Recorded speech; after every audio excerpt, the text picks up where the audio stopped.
Excuse the amateur audio, since I don't work in making videos of me narrating, so I don't have the super expensive microphone every YouTuber owns. Also, excuse the accent.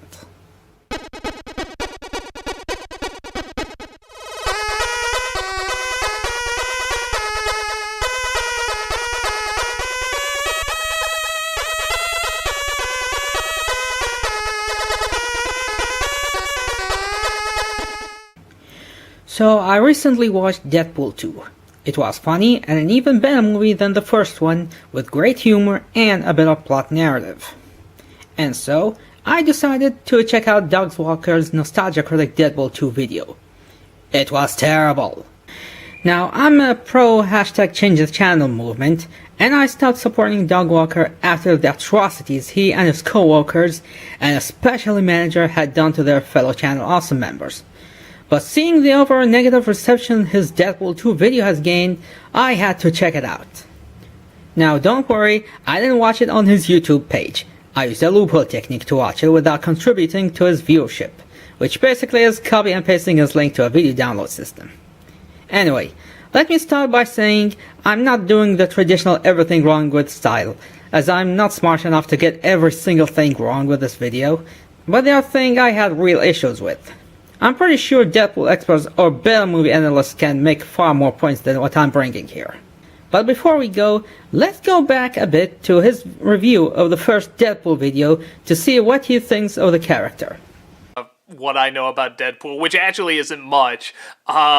Every time I go to a con, there's like a million Deadpool, so I know he's a really popular character. I know he's aware he's a fictional character, so there's a lot of fourth wall jokes.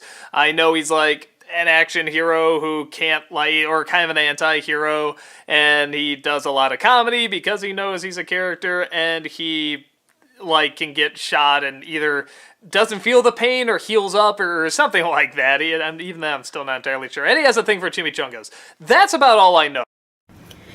So right off the bat, he barely knows anything about the character or why he's popular. Now this was when the first movie came out, so one would say he learned more about him in the meantime. Let's find out. Oh, wait a minute. What's with this description? Saddle up your unicorn? I'll admit, I'm not the most hardcore Deadpool fanboy out there, but when I think of Deadpool, unicorns are not the first things that comes to mind. As far as I know, no one ever refers to him as the self-aware comic book character from the 90s. If he is familiar with the character, then he'd go with something like load your guns, sharpen your bee authors, and keep your chimichangas hot. The merc with a mouth is back. We haven't begun the video, and we already had something to complain about. I'll spare your ears the rape that is his music, and just go with these selected parts, with more appropriate music. A penis with a little hat on. Well, as one tweet once said, he was always a dickhead, now he looks the part. Written by man-children. Well, at least they're honest for once. Intro by someone who loves Deadpool and will destroy your opening credits if you say even one bad thing about him, you son of a bitch. No, you're not. If you love Deadpool as you claim to be, then the following things we're looking at later should reflect that. And yes, I will say bad stuff about you, you egotistical jerk. And yes, I said testicle, you dick. Yeah, I'm Deadpool, I'm Deadpool, I'm Deadpool, I love chimichangas, I'm Deadpool. And as you probably figured out, that means we have to put up with asshole cosplay Deadpool. That guy at every convention who thinks he's really funny because he has a Deadpool cosplay, but he's really just an annoying dick. First joke, and already fails for the sole reason it was already used in his Green Lantern video. You know, honest trailers got Ryan Reynolds. Oh wow, you're right. Well, why don't you use your clout with the crossover you did with them to get Reynolds? Well, I don't know, maybe because of this, and the fact that you protected a sexual predator that showed that you are a piece of filth that no one wants to be associated with anymore? not so fast, dumb devil, you're the Lion King, everybody's Kimba the White Lion. Okay, I want to make something clear. I have not seen a single Rick and Morty episode, so I'm not going to pretend I know everything about it, unlike some person. But I did have some experience with this fandom, and they are terrible. I'm sorry, but you're going down the history for this embarrassing historical moment.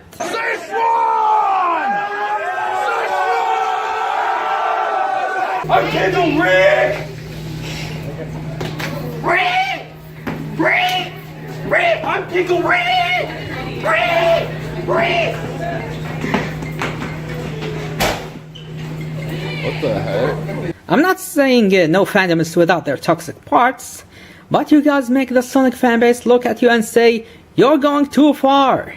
So thanks a lot for setting the geek culture standings 40 years back, and just to confirm that you're a bunch of man-children. Oh, I'm sorry, I meant people-children. You don't want me to assume their genders or anything, right? And by the way, the Lion King ripped-off Kimba has been long debunked and is no longer a matter of discussion. And if it hasn't been debunked yet, it's still a toxic topic to discuss, like how the Pokemon fanbase prefer to avoid the Ash vs. Red discussion because it's that bad and it's not a fun thing to discuss. Calling the Lion King a ripoff is like saying Coco ripped off the Book of Life because it's about the Mexican Day of the Dead, or saying A Christmas Story ripped off A Christmas Carol because it's a Christmas movie. But that's not our topic here. And allow me to ask this one simple question. What's the point of the Rick and Morty parody here? If we're talking about a funny superhero, could you bring a character like Freakazoid? At least he's similar enough to evenly match Deadpool, unlike a Doc Brown knockoff. You think you're this big groundbreaker and you're not. There's other R-rated comic book hits, other R-rated comedy hits, and literally hundreds of fourth wall breakers before you. While he's not wrong about other R-rated comic book movies or wall-breaking comedy movies, he also forgot the fact that Deadpool is a Marvel comic character, as in one of the most popular comics of all time, unlike the more cult-following comics he gave as an example. So there was a lot of hype for giving him justice after his portrayal in X-Men Origins. His movie went through the obstacles of being about a non-mainstream character, a superhero that's not part of the Marvel Cinematic Universe, a risk of alienating the audience by not having children among them, getting banned in China, so there goes the international box office, and that it was released in February, as in the time no one watches movies. But instead, it was praised for its excellent writing, faithful depiction of the character, and it became one of the highest grossing comic book heroes of all time, and one of the highest grossing R-rated movies of all time. But I guess all that wasn't important enough to mention, right?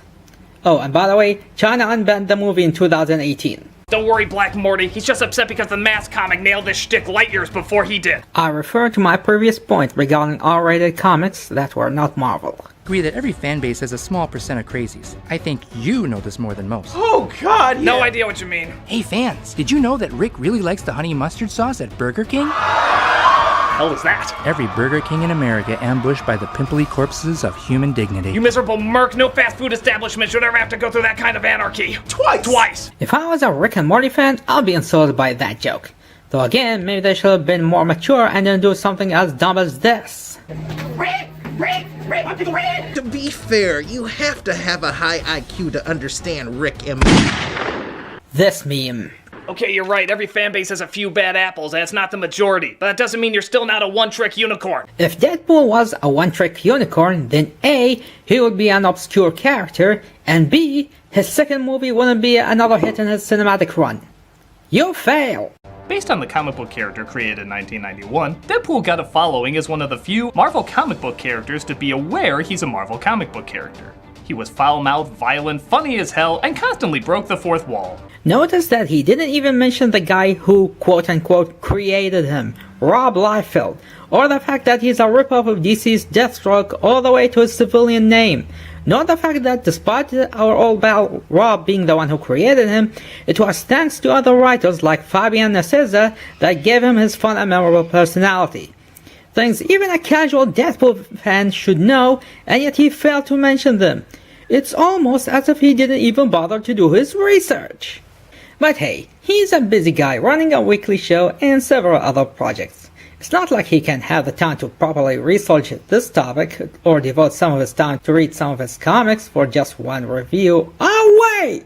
If I'm gonna do this movie because so many people are requesting it, I had to watch all the episodes of Avatar: The Last Airbender. I just gotta do it. So I decided, well, okay, you know what? I'll just buy all of them, which I have, and I'll just go through an episode a night, because they're what, 24 minutes, something like that? I mean, that's not too bad. I can do, an episode a night. Okay, so let's pretend he didn't really have time this time around. But man, if only he knew some experts on comic books who know more about the subject matter and could help him in this research. Alas, they don't exist in his perfect little world. I wonder why. Oh wait! To make it short, Don Walker sucks at resurgence. He sucks so hard, he makes the Blockbuster Buster look like a walking encyclopedia. The Blockbuster Buster! What's next? You're going to tell me Batman was created by Bob Kane? The answer is no. Most of what you know about Batman's mythos is thanks to Bill Finger and not his asshole partner who stole all the credits. But again, we've seen characters like this before, so what makes him not only such a long-lasting hit, but worthy of such a dedicated following?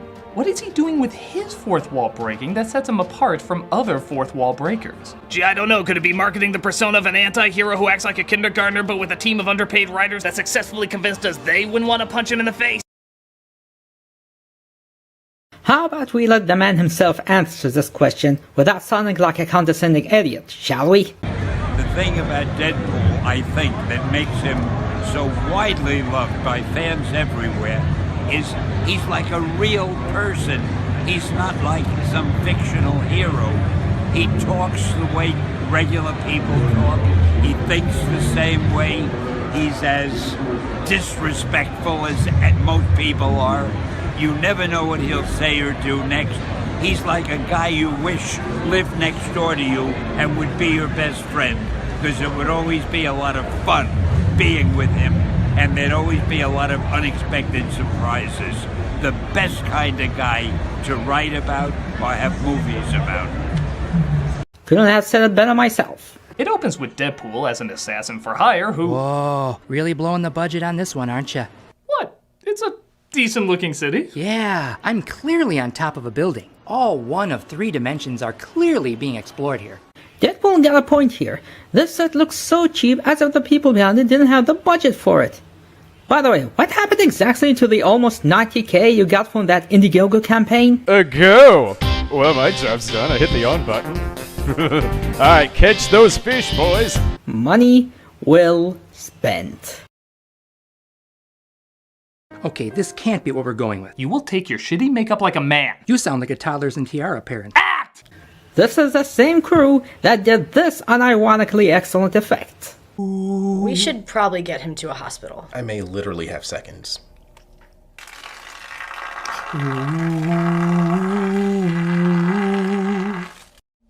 That's like the oldest trope in the book. You really think that writer's this talented? You're already shot, aren't you? Bop!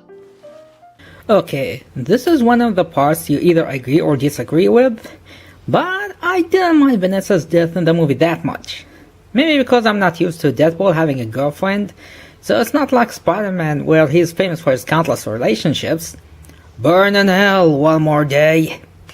But it's still an unnecessary thing to do, especially when your character's death serves only as a shock value to the reader/viewer. Was me, typical Middle Eastern European American gangster joke. I call bullcrap on this joke. My memory of the movie is still fresh, and I don't recall the gangster's ethnicity even been mentioned. So this joke is terrible and tasteless. Credits roll as they emphasize what a big deal it is that they killed off Deadpool's one and only true love from the last film. Also, that's one hell of an amazing James Bond parody sequence, but I don't believe Dr. B is sophisticated enough to know what that is. Rick, am I a dumbass, or has that been done a lot? Is Malcolm going through his second puberty? Didn't know he could do that. I don't know. The idea of Deadpool being a dad kind of sounds interesting. Your inability to comprehend this key demographic astounds me, Morty. Deadpool 2! The days of acting like a basement dweller whose contrived environment rewarded him with ninja moves and getting laid are gone! Now the hot chick is pregnant, he's raising a baby, and he has to learn the responsibilities of being an adult. Pre-orders through the roof, baby! Oh, you mean like The Incredibles, The Titans, Darkwing Duck, Logan, God of War, every manga that remembers that human beings can grow up and start their own families? Or every What If One More Day didn't happen to Spider-Man stories? Because guess what? People do like the idea of superhero parents. The audience grows up, and making their favorite characters grow up with them makes them even more relatable. Critic, tell us what happens next. So Deadpool befriends an angry, awkward, overweight 14-year-old boy and... Really? What he said. Really? You skipped the part that shows how this movie handled queer couples far better than Disney and Star Wars and even Naughty Dog by not making it a huge deal? Negasonic Teenage Warhead and Yukio are a couple. End of story. No kisses, no look at us gestures. Why can't every movie or game be so about it and treat it like a normal thing instead of making such a huge deal that even they will say, stop treating us like a commercial object? But I guess because he didn't know how to make a joke out of it, he decided to skip it. The boy's name is Russell, and he's a mutant at a hospital where they mistreat kids. Orphanage, not a hospital. But whatever. They did terrible things to me in there, things that literally scarred me for life. Note, we are aware this accent is terrible. Tamara's only exposure to New Zealand was an interview she saw with Peter Jackson about the Hobbit movies. We are sincerely sorry to all of New Zealand for this outrage, both the accent and the Hobbit movie. Whoa, whoa, whoa! What is this? An apology? Did Doug just make an apology? If you could, then where the heck is the apology for all the things he did to his fellow Channel Awesome members? Or is he good at apologizing if it was a joke? Actually, that does bring up a good point. I know, I was awesome in that, right? No, I mean the tone these movies create. The fourth wall jokes are funny, but do they get in the way of the heavier scenes? Depending on the writing and timing. Next point. I'm in the film now! What the hell is this? Oh yeah, I forgot to mention I used my portal gun to bring in other self-aware characters to emphasize how original you are. Deadpool first appeared in February 1991. Freakazoid first appeared in September 1995. You decide if this joke works or not. I am Cable Boner. Classy. Actually, I kid. I like Devil Boner character. Too bad it's played by Doug. I take it I have to watch the show to know what this is. He's a reoccurring character, yeah. I have to stop that boy from performing the terrible crime of child murder! How? By performing child murder! Russell was also this great supervillain who burns everything and everyone and not just children. Once again, an important detail changed for the sake of a joke. Now that's not true. Disney's merger wouldn't necessarily affect Fox's cinematic releases. Enough of the fourth wall breaking, Dr. Bunsen! Wasted opportunity if you ask me. Also, Doug's lazy animation is still awful looking. Too bad this happened, otherwise he could ask someone to make something decent looking. Domino also survived using her luck, and they head off to save Russell in an exciting car chase. Wait a minute, a car chase? Yeah. With this review's budget, you're gonna do a car chase? Well, attempt to. Screw it. If we're gonna do a car chase with no money, we're gonna do it my way. Well, what the hell's your way? Oh no, look out! No, stop! I'll bring the whole Mad Max episode, but I'm willing to forgive this one because I can see the real Deadpool do it. What the hell are you doing here? You only have 2 lines. The girlfriend's dead and my New Zealand accent sucks. I'm taking what I can get. Fair enough. Screw you! Yukio was lovely. Let's make up for the shitty Dark Phoenix movie we know we're gonna get. X-Force kills the shit out of the scientists that torture the young mutants right before teaching a young mutant that it's wrong to kill the scientists. Actually, they killed the guards, which most of them by accidents caused by Domino's luck power. Rituals don't usually count in these moral debates. Russell, I know you think revenge will make you feel better, especially because I've gotten revenge on like 1 million people and by God it felt great. What is the moral of this movie again? No idea. But killing him won't fix anything. It'll just turn you into a supervillain. A supervillain with the name Russell. And that's just uncomfortably weird. He already got a super name. Fire Fist. But then again, this is written by the same guy who, for some reason, thought there was something funny about the name Jupiter Jones and called her Duck Dodgers, and insisted on calling Neo Tom for the rest of the Matrix month. I get a feeling he forgot how it felt like when everybody at school kept calling him Doug Funny. Let's talkie more shooting! No!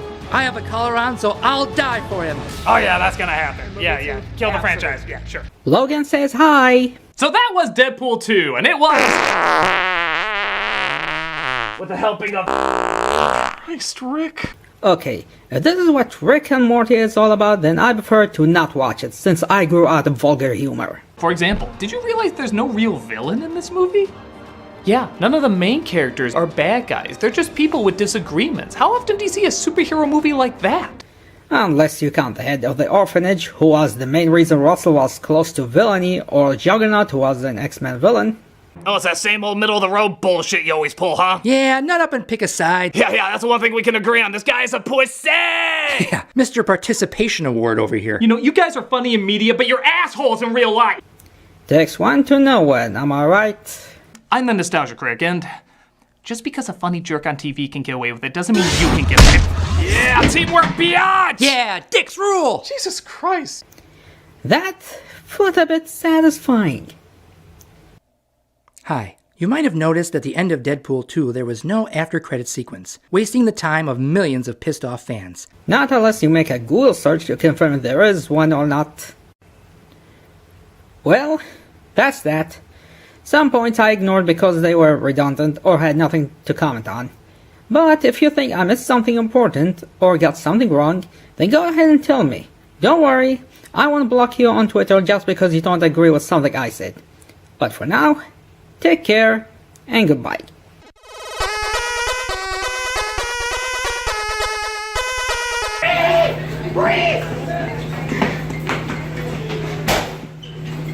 What the heck?